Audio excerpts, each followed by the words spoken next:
அத்தை என்ன அத்தை பண்றீங்க? மத்தியானம் என்ன லஞ்ச் பண்ணலான்னு யோசிச்சுட்டு இருக்கேம்மா. அத்தை எனக்கு நீங்க செய்யற சிக்கன் பிரியாணி ரொம்ப பிடிக்கும் அத்தை. அது செஞ்சு தரீங்களா அத்தை? அவ்வளோதானம்மா, சிக்கன் பிரியாணி தான் சரி பண்ணிடலாம். மருமக ஆசைப்பட்டு சிக்கன் பிரியாணி கேட்டது. அதனால் நானும் அவரும் போயிட்டு சிக்கன் வாங்கிட்டு வந்து அதை மசாலாலாம் போட்டு ரெடி பண்ணி தம் கட்டியாச்சு. பாப்பா பிரியாணி ரெடி ஆயிடுச்சா பாப்போம். மருமகளுக்கு பிடிச்ச பிரியாணி ரெடி ஆயிடுச்சு. வாங்க எல்லாரும் சாப்பிடலாம்.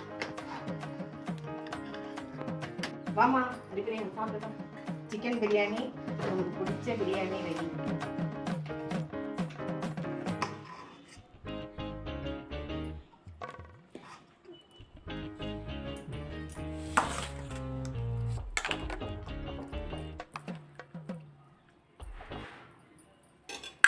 அத்தை பிரியாணி ரொம்ப சூப்பரா இருக்கு அத்தை.